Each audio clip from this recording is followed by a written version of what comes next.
Welcome to where the screen door slams and the coffee mug hits the table. You're listening to The Family Balancing Act with me, Maureen Huntley, mom, grandmother, and board-certified holistic and functional medicine health coach. Each episode will explore the realities of your day-to-day family life in this modern era of nonstop texts, memes, and technology. After all, how do we keep ourselves sane and our family healthy? I'll have amazing guests and thought-provoking discussions, and we'll take a holistic look at family health, emotional, physical, mental, and spiritual.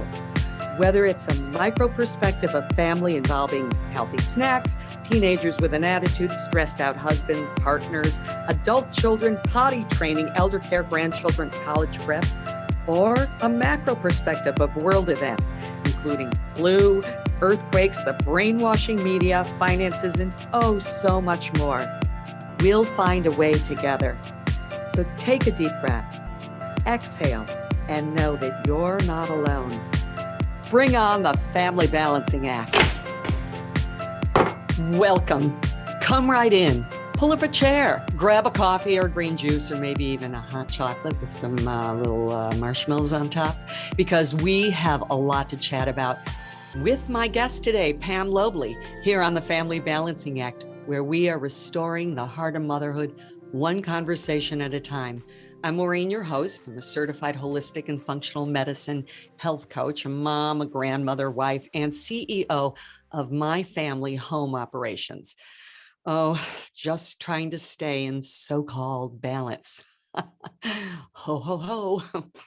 Look, Thanksgiving is over and we're in full swing into the holidays, the season of joy, Christmas, Hanukkah, New Year's, and all the goings on from November into the new year. And wedged in there is December, when the good times roll, right? A time that is meant for getting together, enjoying each other's company, engaging in presents and shopping and singing and praying and playing. So bring on the food, the people, thoughts, worries, presents, the lights, the wounds, the joys, the laughter, the tears, and the stress. Oh, food and stress on the holidays. They're no exception. You can't escape it, even though it's the happiest time of year, right? No, you don't even get a vacation from what the cocktail of food, thoughts, stress creates. And what you absorb and feed yourself creates your health. That's food, thoughts, other people's stuff, media, the malls, the computer sitting in front of you, as you're trying desperately to find that perfect gift to send to your aunt, your mother, your brother, your best friend, not to mention the many people that feel anxious often for a multitude of reasons, but even more so at this time of year.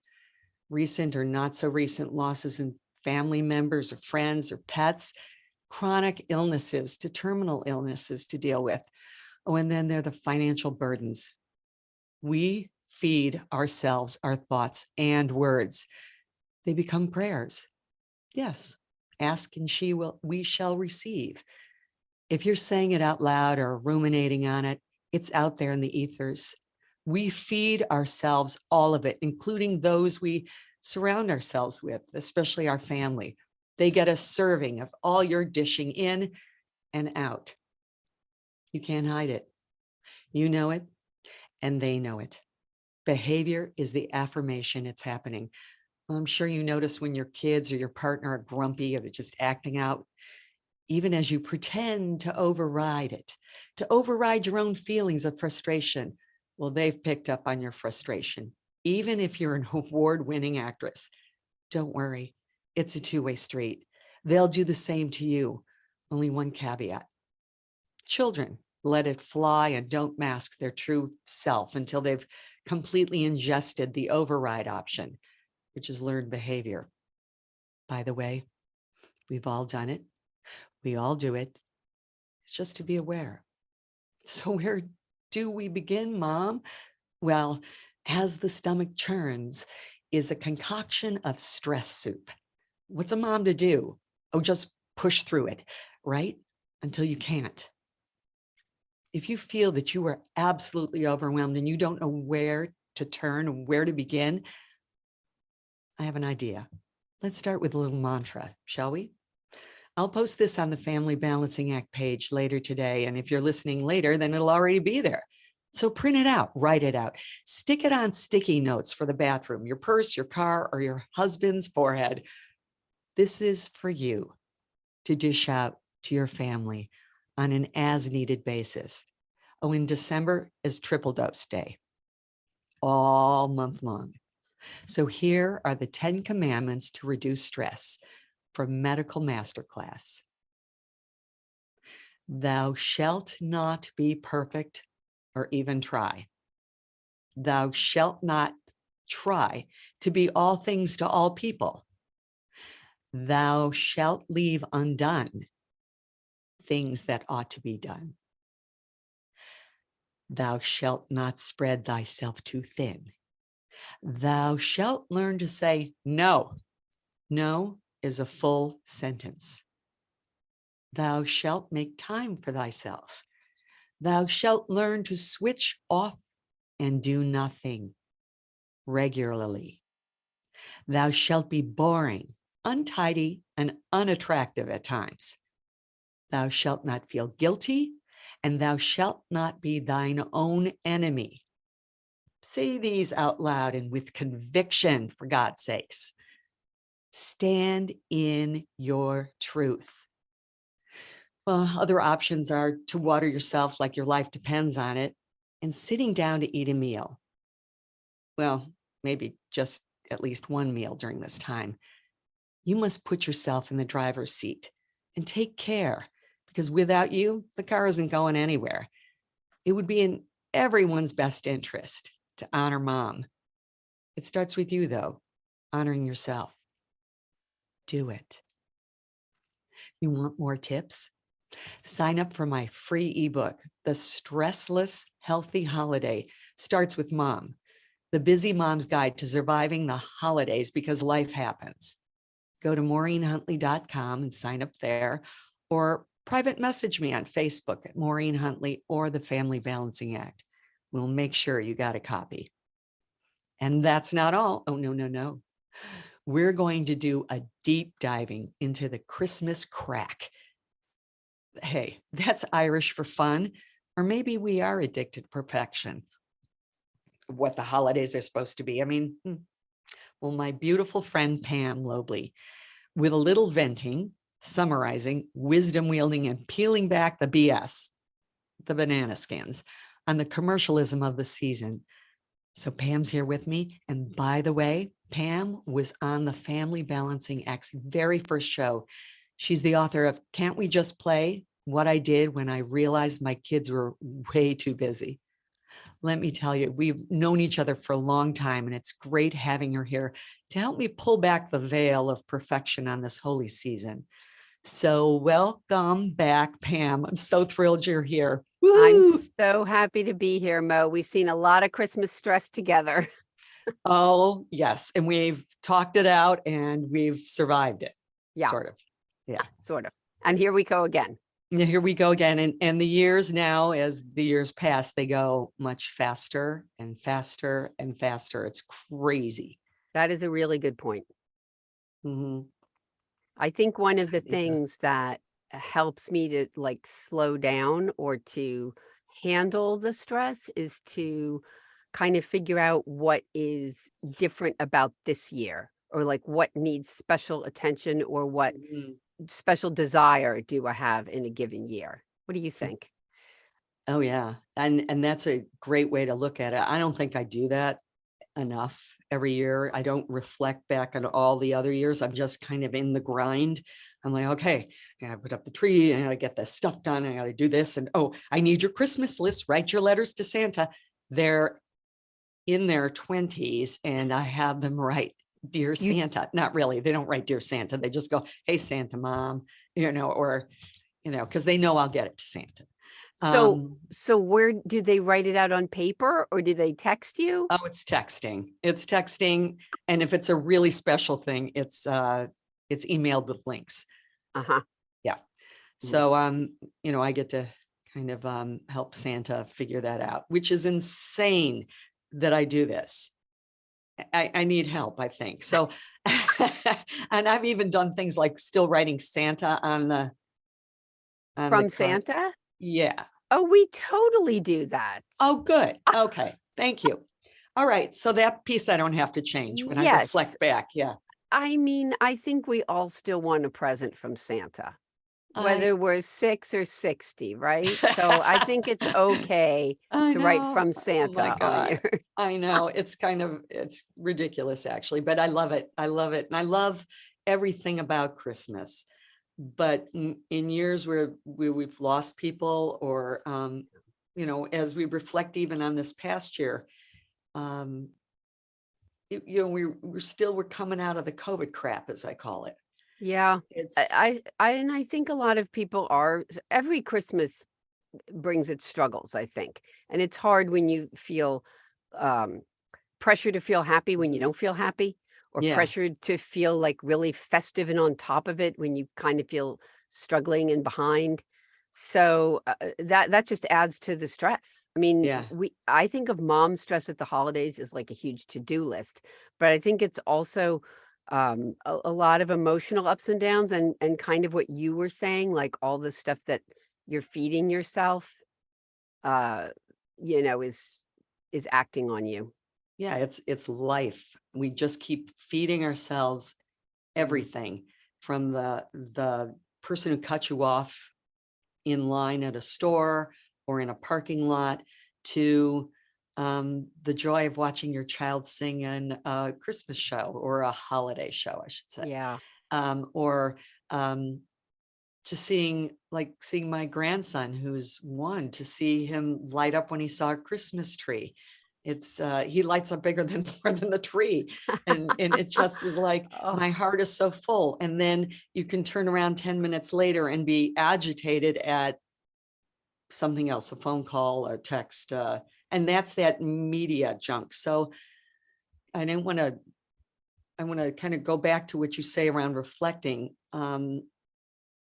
I know what I'm grateful for this year, and what I would like moving forward is to stay in that place of gratitude yeah. for all that has happened, good and Yeah. bad, Mhm. and take the time to keep that ingested, keep that in my heart, in my gut. Yeah.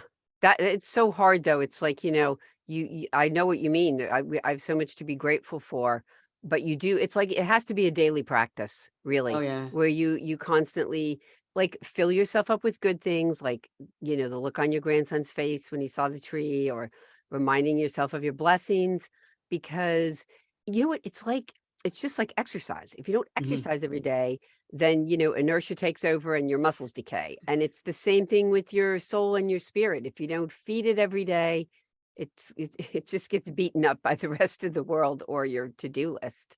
Totally, totally. It's just a crazy time. And then we're trying to get into the rhythm of the season. And there's a rhythm, but when you've been out of it for 11 months, you kind of forget, oh, this is the rhythm again, to get Yeah. back into whatever that looks like. Cause every year it's very different. Yeah, every year it's different, and I think for me that's a really important thing. Like I have to admit, for many years I would get depressed in November because I could just feel the pressure of the holiday breathing down my neck. I knew I was going to feel inadequate. I knew I was going to struggle, and I just felt like, how am I going to get through this so much? And then you feel guilty that you aren't joyful like everyone else looks they are. But one thing that really helped me was to just say, well, what is important this year? Mm, What are my struggles this year? Is it a really tight year financially? Is it that I have a new baby that is really fussy? What are the particular challenges? And then what are the amazing blessings of the year? And then just try to like reconfigure my Christmas according to those rules and let the rest go if right, I can, right, you know? right. Sort of like the Mhm. 10 commandments there Exactly like of those 10 just commandments. really connecting to, grounding yourself, being good to you as mom, because if you can't do mom, mom's not going to do anything. Yeah. Because, or, and when you speak of being inadequate, I'm I know you and I know what you created for Christmases, which is a funny thing to hear you say, but it's true. Yeah. People, even I, who go overboard with the decorating and the gift giving and the running on Christmas Eve to people's doorsteps and leaving, Oh, plants or something, or a baked oh, you're item. amazing. Yeah, I don't do No, that. no, but even when doing it, I feel inadequate also, Yeah. because I've either missed somebody, I broke the plant in the car, I burned the cookies, Yeah. I my kids weren't like ready to go to church on time, Yeah. like dragging them in, and there's no seating left. Yeah. Oh, You we've been there. Stood in the back, holding onto your coat. Can't yeah, see or hear anything. So then the kids get fussy, and we've been there. yeah, You and know, I think the reason that we feel inadequate is because our hearts are so full. We wish we could do everything. I think sometimes we blame ourselves, like, oh, what's wrong with me? I'm putting too much pressure on myself, or my to-do list is too long, or why don't I cut back? mhm, But the reason we don't is because we're so overfilled with love and excitement. You know, no one is forcing you to go put a plant on somebody's doorstep on Christmas Eve. You just have the impulse of, this person was important to me and I want to show them in a special way. right. But then then we just can't possibly maybe live up to uh that many tasks or that much outpouring. So, it ends up breaking down. Being right. Hmm. And you just you got to still keep it together and keep motoring through and Yeah. putting on that happy face. That actor, the actor comes out and goes, "We're all happy here, kids, aren't we?" And everybody is like throwing things, and I didn't get this, or he broke my toy, or there's just a multitude of Yeah. stuff going on, and we're taking it all in as we Mhm. smile. Yeah. And trying to smooth it all over. Hmm. Hmm. Yeah.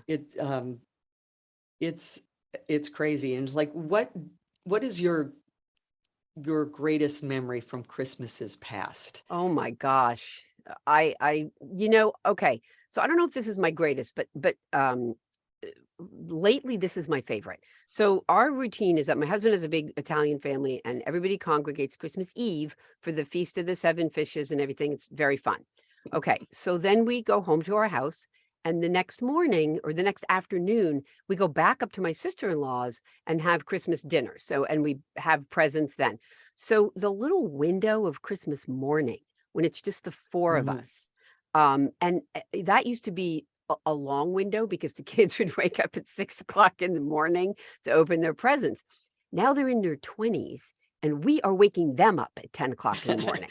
I'm not even, Please. I'm Oh, telling you, we've been up for like an hour and a half. So, but that time when it's just the four of us and we have our own presents that we're sharing and it's super peaceful and I am done with all my chores. Like, it's done now. If it's not done, it's mhm. not getting done. That is such a close and loving time for just the four of us. That is my favorite. That is definitely my favorite. Um, I think it's my husband's favorite too. Not that we don't love the other stuff, but Mm. what about you? What's your Christmas I fave? I have to say that too, in many ways, it's just having everybody around, and before the carnage Yeah. starts, um, with four kids, and now my daughter-in-law and the baby, it's like everybody is there, and it's awesome. That's amazing. And just to Mhm. watch everybody's face um You know and the what fun. I Sorry, just go wanted ahead. to say, I'm picturing you with those kids and like, it's almost like that your family is like, it's your creation. Mhm. I mean, obviously your Like husband an was part of that creation too, but orchestrating it.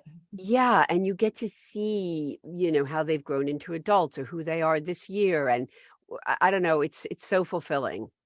That's a great way to describe it. It's like a symphony almost. You've orchestrated it. It's a symphony, and watching how it goes. And some years are better than others, and that. But in another way, my favorite time is at the when it's all over, before everybody goes to their corners at the very end of the day, when the Christmas meal is over and I'm exhausted and everything is done pretty much, and I can sit with my cup of tea, and it's like a nightmare, the mess. Yeah. And I'm a neat freak, and it doesn't bother me at all. It's just the accomplishment of having survived the day and and knowing that not everything was perfect, and it didn't matter. It did not matter, Mike. Nobody cared. And they Yeah. were over whatever they were over, Yeah. Yeah. earlier in the day. hmm And hopefully, and I'm sure you do, in the middle of all that, you have so many like isolated moments, that felt like your work paid off, and you really feel the peace and love of the holiday. Definitely. And one of the things that I love whenever my family gets together and all the kids are home is they revert to being like 9, 11, whatever, they're varying ages, for the group they're with, and they like the guys start rolling around on the Oh, floor. please, I'm the like, wrestling. The wrestling. I'm like, Ugh. oh my God, you're 30. What the hell are you doing? What are you doing? And the playtime. And now, the little baby is crawling around. And it's Oh, like, just trying to and they laugh so hard, or they do scenes from multiple cartoons, things I don't know, yes. YouTube videos that they've watched, and they'll like act out the whole thing. And I'm like, oh, that's where that gene went. Yeah, I've been that's wondering funny. about that all these years. Ah, But it's yeah, yeah. it's great. It's great. I just um And I when just love. things aren't perfect, because like you said, it's not always perfect. And also some people are at difficult points in their life. Maybe one of your kids is going through something difficult, or, moms aren't the only ones that have ups and downs. Everybody in the family is going on their own journey. And so to try to Mhm. like put that aside, or embrace it. Like, okay, this might not be my best Christmas, but we're all together, and it's really, we can still have all that love and celebration when things aren't perfect. Right. And you can have that love and celebration in ways that you never dreamed of. You didn't know. And there were so many years in my own childhood, we didn't have a nickel to rub against another nickel, not a penny. And there were very, very lean, extremely lean Christmases. And I know people are facing that today, Yeah, in droves. I mean, it's a huge, huge deal. yeah, And yet we were together, and no matter what, that's what the joy was. And that was the meaning of the season. Jesus is the meaning of the season. I mean, yeah. we celebrate his birthday, we celebrate his birth, and the season of peace and the season of awakening. hmm Yeah. And I think that, it's kind of what you were talking about in the beginning of your opening, how mom sets the tone.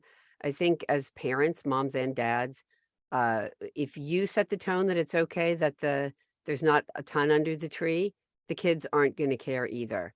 You know, um, it's funny how I don't know. This is kind of out of left field, but like what kids think are important, because I think we think that, oh, they need all this stuff, or that's so important to them. But when my oldest son Sam was kind of like a young teenager, but at that point when they start to care like what's cool and not, like mhm, 14, 15. And we always had an Advent wreath on the dining room table, and every week you right. light a new candle. So I guess I put it up, and I don't know, maybe it hadn't lit the first one yet or something. But I remember my son, the cool son being like, well, when are we going to light the first candle? Isn't it the week? Like that was an important thing to him, even in the Mhm. middle of his teenage. And it really stuck with me. Like, I thought you were going to be too old to care if I was lighting every candle Every and, week, right. but these little things are like touchstones of solidity and tradition and their heritage. And they're so important. And I think that as parents, we can really, cling to that as like how to make your holiday meaningful. Those traditions are huge. They're they are huge because Mhm. their, as you say, it's part of their heritage, part of their tradition.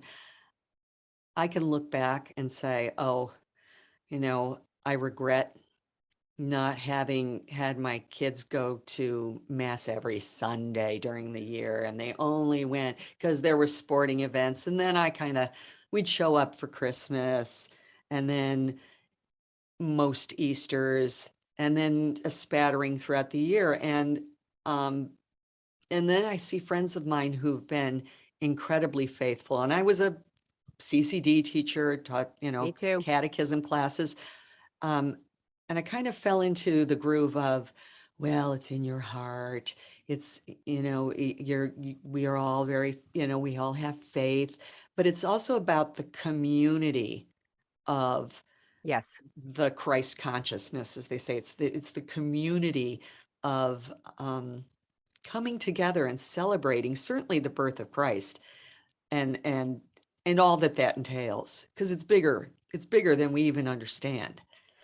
Yeah, and I think too that being part of that community is how we keep ourselves um positive. We support each other in our faith, and we support each other in our ups and downs. And if you kind of lose that community, it's just another, you're kind of losing another pillar of support that you need to stay Mhm. positive and loving. And we need that church community, definitely. I have to say, here's another thing I wanted to bring up. We have these neighbors that are so good and faithful, and one of the things that they do on Christmas morning, okay, they get up at like 4:30 and go to a soup kitchen, and they've done that since their kids were really little. And that's a high bar to set. So I mean, good for Yeah. them. They're amazing. Mhm. I can tell you honestly, there is no way I could ever get my family to do that. And that's too bad. But I Mhm. also think that it's important to go like, okay, well, we could find another way to be faithful. Like, I don't want to sit around and think there's something wrong with my family because they're not going to get up at 4:30 and go to a soup kitchen. But you can always find a way. And one thing we did a couple years ago, we got those letters from kids write letters Oh, to Santa. You can get them online at the post office. mhm. If people don't know this, you can go online, you could pick a letter as a family. This is what we did. And then we shopped, we went to Target, all four of us arguing over we should get this, not that, blah, blah, blah. And then you have to wrap it up, and you have to go to the post office and mail it to wherever it is. So you have to pay the shipping too. But it was a great family activity, and it was meaningful for them. So anyway, most of us aren't going to get up at 4:30, but there's always some way that you can bring. And my kids are in their 20s. They're not going to church every week. I mean, No, I yeah, I wish they were, and I think someday they will again, but if not, what can I do? I'm you doing did my what you best. could do, Yeah. and that's that. I Mhm. really, what you were just saying, that's a beautiful example, because I was going to kind of move us towards serving, being of service, Mhm. and humility, because that's really what the season is about, is Oh, darn it, service. humility. Ooh. Humility, I don't know, like bringing it back in, tone it down. I don't, that one can be tough at times, but you get that when you have service, when you Yeah. follow through.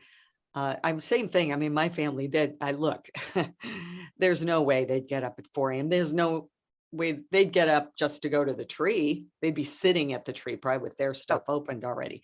But yeah, mine that's wouldn't even do that. They're not getting up before 30 unless one of our lives depends on it. They wouldn't get up for their toys either. No. right, right. No, it's it's crazy. But I remember one year, well, no, we did this for a few years, where I was we did things like sending gifts to the servicemen, and gathering up socks and gathering up razors, whatever it is that they needed, uh, but also collecting old clothes that we had, and old Mhm. things that we were going, and we brought it to a shelter. And um and it was, I remember it was like on a Saturday or whatever, before Christmas, and everybody was around. And as I say, we've done this a few times, sans a few people not showing up or not being home for it. um but I remember like them grumbling and dragging their sorry butts in, and it's like, oh. And and their job was to take and fold, like everybody had to fold the clothes and organize like girls' shirts here, boys' shirts there, so that At the shelter? at the shelter, so that Okay. anybody coming in, and there were people also lining up to get things. So when they realized that was what was happening, that people really did need Yeah. their stuff, they didn't think anything of when they were jamming it in a bag and complaining about having to go and do this. Mhm. They really were like, oh, let's do this again. Let's, Yeah. and there's so many great Christmas memories, but that's a huge one. It has Yeah. nothing to do with lights, nothing to do with gifts other than the presence of yourself. Very well said. And it was hardly even a sacrifice. I mean, you sacrificed your time, but you were just giving away things that you already had. Right. And Right. it showed them how, how abundant their life is. And how many gifts did the kids always get? And we still have some of them. The kids get that they were never opened, like birthday gifts from, like, they had a big birthday party, or somebody, gave them a gift for their birthday or Christmas or whatever, and they never opened it. And it just sat there on a shelf, like puzzles or something that they had Right. no interest in, that you can re-gift, you can give Yeah. to other kids, and they will so appreciate it far more than the child who got it. Mm-hmm. It's true. They used to do a really great thing in our town where people could give gently used toys, and there was a church in another town that then had like a shop, Oh, but wow. actually it was like free or almost no cost. So people could just come to the church basement and pick out whatever they needed for their Christmas family. It was really cool. I don't know if they still do that. I don't have any toys to give away anymore. No more toys. No, I did save, but some of some good ones that just, I was like, Uh-huh. I'm not giving these away. They're just like, as you buy like the Brio train set, we would buy Yes. one train every once in, in another little row of tracks. Well, finally, like a little bucket of them now. It's like that those are hard to come by. Mm-hmm. Well, and I bet your grandson loves them. Yeah, he's flinging them across the room now, but that's, hey, he does, he loves them. So how do you deal with the stress of Christmas? Like how can you find meaning amongst this So stress stuff? I have a couple things, but one of my favorite things is to try to recognize that in this um, nice, blessed time, that there are angels around us. I mean, I believe there's always angels around us, Mhm. but I try to see in some way miracles or angels in my daily stressful life. And basically that just means kind people showing up, or a lot of times. Sometimes it's a coincidence or something, but when you you will find what you are looking for. What is that saying, Mo? Like, you'll see what you look You for, seek. or I don't know. If you're positive and looking Mhm. for positive, you'll see positive. Mhm. So yeah, so like different, like somebody giving you their parking place when you didn't expect it, somebody smiling at you when you didn't expect it, or those types of things. They help me to just feel like I'm on a positive track rather than just running around like a chicken with my head cut off. I try to dial it back, but honestly, that's so unrealistic. Like, what are you going to do? Tell your kids we're not baking cookies, not go to Christmas parties, not get your teachers gifts. I mean, there's a certain amount that you're just going to do, Right. and it's Even going to if it's stress you. minimal, you will Yeah. do something How do you that, deal with it? The mm, stress? I would probably say, I'm always saying, take a deep breath, exhale. So I breathe in peace. I exhale stress, like I'll just do it 3 times, and then it'll start up again, and I'll get crazy. And like 6 hours later, I'll be like, out of my mind. And then I'll realize, oh, but I forget to breathe. And this is why I'm always saying it on the show, or I sign letters that way, deep breath, exhale, because sometimes people go, oh, thank you for that reminder. I'm like, no, I'm not telling you, I'm telling me. I'm telling me I have to do it. It's a I good need to tell point. myself that. And but the thing about that you had mentioned about when people are smiling at you, or they're giving you space, or they're holding something for you because you're at the counter and you can't carry it all in and you didn't bring a basket with you or whatever.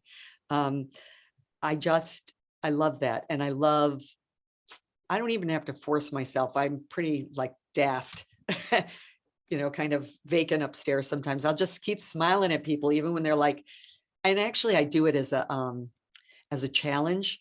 I will just smile, just keep smiling, even if somebody is like behind you with a That's a good policy. I'll just keep saying like I'm a happy idiot.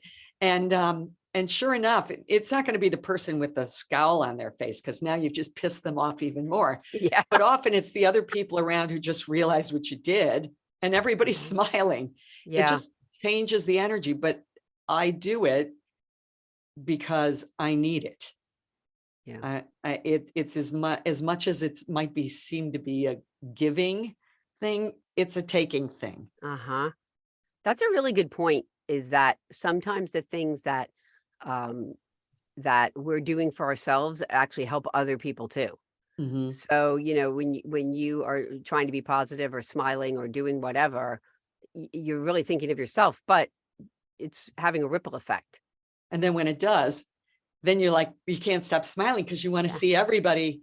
Yeah. It's like the YouTube or TikTok or whatever videos you'll see where somebody's sitting on, they did this one, it was somebody in France years ago, where they're sitting on a subway and or a bus or something, and they just sit down and they start laughing, and like everybody's looking at them like, oh, how embarrassing, like what's going on, and then it just keeps going, and then somebody will go because it's so absurd. It makes somebody else laugh. And then somebody else laughs. And before you know it, like after about 3 minutes, the entire car or subway or bus or whatever, everybody is laughing so hard. They're like crying and falling over each other and just hugging each other. That is beautiful. What it's all about. Yeah. Yeah. We should go out and do that experiment. We should. I think it's important to remember how ridiculous we all are. Yeah. Like honestly, like, let's have a sense of humor. What are we doing? Running around like crazy. We're putting a tree up with stuff hanging on it in our house. And I mean, serious. It's like you've brought in, like, I don't even want dirty shoes in the house, but we brought in a tree and then you stuck it up, and now the things are going to fall off of it. Already my tree is like getting little brittle. Yeah. And you're going to find those needles till like next spring. You're going to find them in the sofa cushion or whatever. And you're buying all these in the door jambs or in the windows nearby. Absolutely. Now from last year, I'm like, oh, good. Like, we just put this into the fireplace. Yeah. Lunacy, but it is lunacy. And if we could just step into that space of how ridiculous this is. Yeah. That, even going out shopping for kids' stuff, or even anybody's stuff. I'm like, I don't know what to get so-and-so. And I'm just, I'm going to just wander around like I'm on drugs or something, just wandering around looking for a magic sign. There is no magic sign. Now it's come down to, what mug do I get? Yeah. They don't need another mug, but I'll put candy canes in it. It'll look lovely. It'll look lovely. And what do? They donate it. Okay. This is bringing me down, Mo. No. Okay. Let's go back to the happy. No, but I know what you're saying. The cycle of buying is crazy. However, why do we do it? We're just trying to find a way to say, I love you. Sometimes it is a waste. You find yourself buying for somebody for the wrong reasons. But I think in a lot of cases, it's a genuine feeling of wanting to give, wanting to be a part of that wonderful cycle. It's just that it's hard to do it perfectly because we're all too busy to shop and nobody really needs anything anyway. So. Yeah. Nobody needs anything but love. So how do we bring that to what starts with us, each as an individual? We bring that love, and then to our families, and then it just spreads out to our communities, to our neighborhoods, our extended family, And even those that are grumpy and miserable, Yeah.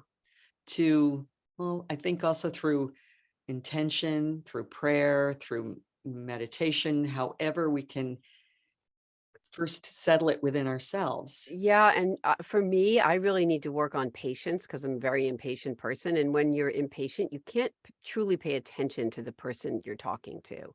So, like, if I'm going to really have good family time when my kids come home, or we're having gatherings or whatever, I have to try to be in a headspace where I can be really present and just listen and appreciate whoever it is. That's just feeling like you're appreciated when you're talking to somebody, a cousin Mhm. you haven't seen in a while, or your kids or whatever that's a gift. I would It's a gift of love. definitely. And there's when you're breathing, because then here I'm talking about breathing again, breath. When you're impatient and you're with somebody and you're not really, you think you're listening, but you're not really listening, the way to check in is to see if you're breathing, because often we're holding our breath as somebody else speaks. And when we do that, you're not hearing anything other than wah, wah, wah, wah, blink. There'll be one little piece of it, and then you'll go, oh, That is so interesting. We yeah. do hold our breath a lot more than we think. Every time we do, we're not taking in the Mhm. good. Yeah. And when we are taking in the stuff that doesn't work, we're usually hyperventilating practically. You're breathing that stuff Mhm. in. That's why people who get angry, they'll take deep breaths and they'll like let it go, but you're taking in more of that anger stuff. Wow. Yeah. Whereas when somebody's very calm, you just kind of, your breath is shallow or non-existent when Mm. someone's talking to you in a calm voice. You're not always hearing it all because Mm. you're getting lulled into low, low frequency. What you just said also resonated with me, talking in a calm voice. I need a calm voice. I need to cultivate my calm voice. That would be helpful. Yeah, Yeah. no, really. Yeah. Yeah. Oh my gosh. Yeah. Well, one of the things that we were going to talk about today in terms of coping with stress is finding a friend to vent with. Like, I just think Bam. if you can go out for coffee or cocktails, or if your kids are little, just can you get a play date going and vent with that mom? It's just so therapeutic. And I always find that when I hear other people's troubles, I'm always like, okay, my troubles are okay. Like, there, you get Yeah. like balance and you realize you're not crazy because everybody else is. But if you don't share openly, you do get that isolated feeling like I must be the only one who Right. is angry or inadequate or whatever I am this holiday season. Um, Everybody's putting on a good face. They're sending out those beautiful cards and they're writing those ridiculous brag letters, or just, trying to be cheerful like we talked about. But it's nice to be able to touch base and get a reality check from a friend you trust. Yeah. Even if you don't have the time to go and have that coffee or grab that cocktail, which you should take the time this time of year. Yeah, This if is you the time of can. year to do that. Even with a baby on the hip, maybe not the cocktails, but when you have a baby on Right. the hip, but to like show up for yourself with your Yeah. friend, because we all need a touchstone. We all need to know that we are heard, and that are, even though if we're complaining about something you totally disagree with, and that could be the way the world is, or about you're complaining to your husband's sister about your husband, they don't want to hear, but you know still to Who's be ever done present. that, Mo? I don't know. kind of, I don't know, but but it's just, even in short spurts. Yeah. So look, I have 3 minutes. I have to tell you, blah, blah, blah, blah, My sister and I do that all the time. She'll oh, see, text that's me good. and she'll say, I need a vent right now. And I'm like, okay, give me 5 minutes, and then we just get on and let it rip. And it's super helpful. What a great thing to do though. It's like if you're going to do those quick spurts, Yeah. almost like a chess match or something, you put the timer on. Like if you only have, I love those timers, those white timers, those old fashioned Kitchen timers, timer. kitchen Hmm. timer, just put it on for like 5 to 15 minutes. And, you let it go and then, okay, you're done. You've had your 10 minutes. I'm My going turn. in now. Mhm. That way it's a beautiful share. And maybe that's just a perfect gift. Put a bow on a timer and do it. Mo, that is such a great idea for a gift. Give your friends a timer for venting. That Right. is so fun. Everybody And get that, a timer. oh and my then just gosh. You heard it here first. Inexpensive, loving gift. Give your friends a Right. timer and tell them you will give them Give me a 15 call. minutes. Yeah, Right. Give me a I call, got put the timer on and let's go. that is That's so fun. if I get to put my timer on too, Yeah. like you get because I have friends that I'll talk to and you get on with them and you keep going and going and going and going. And then I've talked so much that they've never had, Yeah. oh, that's okay. Don't worry. We'll talk next time. Well, that moment's gone. Mm-hmm. That's true. Or vice versa. It's obviously happened both ways, but I want everybody to think that I'm that much focused on me. But I'm not. Well, and sometimes you're But we going all through are, something. but we Yeah. are, yeah. Yeah. And it can Mhm. be anything. I mean, about anything, I know. so Well, you long as got to it's a find safe space. a safe space. Got to have the safe space, but absolutely. And it's so necessary. So Yeah, necessary. I do love that timer thing. Guess what you're getting for Yeah. Christmas? That's hilarious. I'll take it. I'll Mm, take it.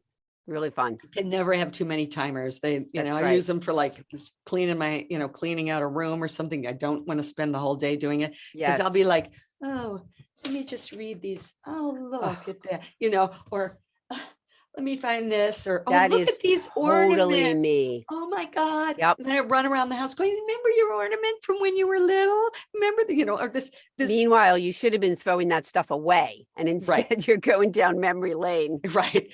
Whoa, down memory lane. Yes, it's just a bunch of baloney. But we also had mentioned like the child ages, like the different ages for when you're Yeah. just trying to balance this. Yeah. So I was thinking that through, like what things were really hard at the different stages, and then what things do I really miss about those stages? Mhm. Because I think it's really important to realize that everything is transitory. So, this too shall pass, good or Right, bad, it's right, passing. right. So if you can So think about fast. the things that are valuable to you in this year, Mhm. like just, if you have a baby, that phase, or if you have a toddler or preschooler, or, if you have a teen, whatever that is, how can you celebrate that stage the best way this year? Because maybe that means throwing out a few traditions and starting some new ones. I mean, I said my kids don't wake up early on Christmas anymore. The first year that happened, it really bothered me. Mm. And then I was like, well, what am I going to do? We all stayed out till 1 o'clock last night at the Feast of the Seven Fishes at my sister-in-law's, and they're tired. So I just like tried to roll with it. And now, like I said, it's our favorite time, but I had to reimagine it. Had to reimagine it in a new season. So I think so whatever season you're in, try to like take a few minutes to think about what is really sparkly to you about that Mhm. season and build around that. And build around the people, your Yeah. children. Build Hmm. around your family. And even if you don't have kids, it's like your family, your Yeah, your extended family. siblings, your parents who Mhm. are still alive and might be at their own crossroads. Or their memories. Yeah. The Hmm. memories to bring. I love to tell stories. I love it when we talk about, remember when grandma did this or grandpa did that, and remember, those, to keep them alive in the Christmas spirit, because they are spirit. That would be a great tradition with older kids Mhm. is to tell stories, to tell family stories, either from like your parents' Christmases or Right, your own when you were little. Again, going back to like, I feel like kids would love that sense of connection. Hearing right, about what grandpa, like my dad told a story once. He grew up during the Depression, and they had $3 for what, and like they had no right. money. But anyway, he told a story about they bought this tree and it was really crooked. Maybe they got a deal on it, or I don't know. They couldn't get it to stand straight. His dad found a way to hang the tree from the ceiling so that whatever it did, it was balanced. Now that is creative, but Wow. what a ridiculous, hilarious story. And Right. he remembered that. So things like that, I think they give all of us, and especially our kids, a real sense of history and belonging. Right.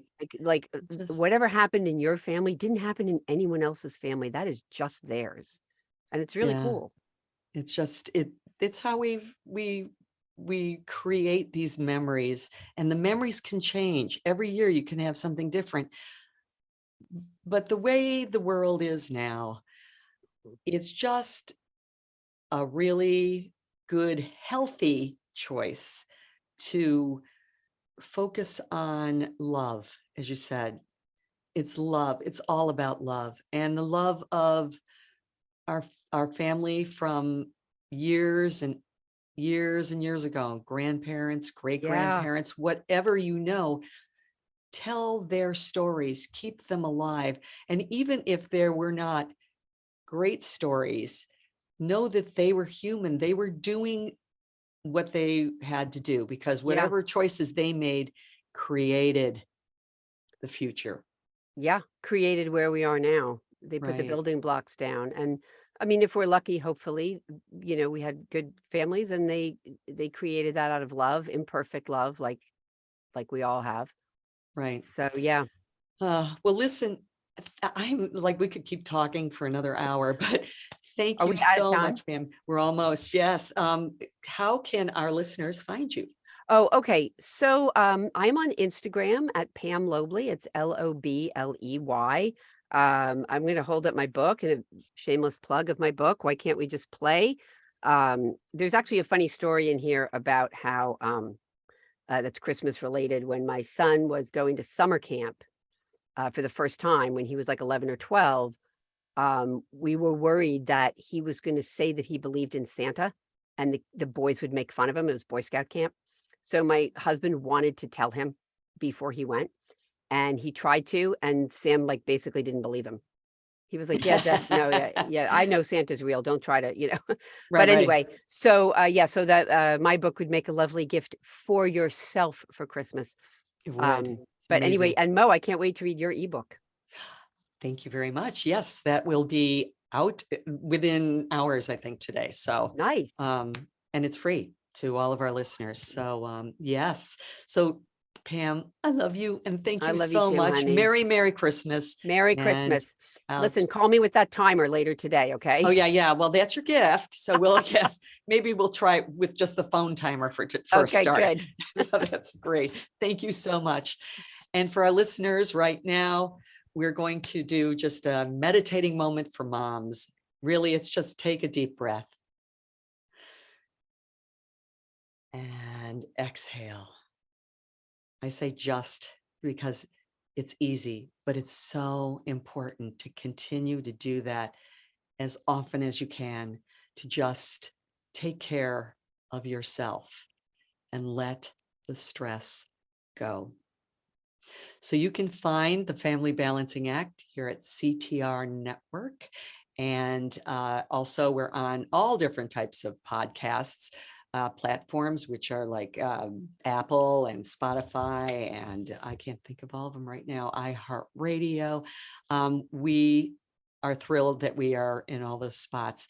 So please do reach out. Sign up for my newsletter at maureenhuntley.com. I am also on Instagram at the Family Balancing Act, and on Facebook at the Family Balancing Act and Maureen Huntley. And have a beautiful day. Have a great holiday. Keep taking deep breaths and know that you're not alone here on the Family Balancing Act.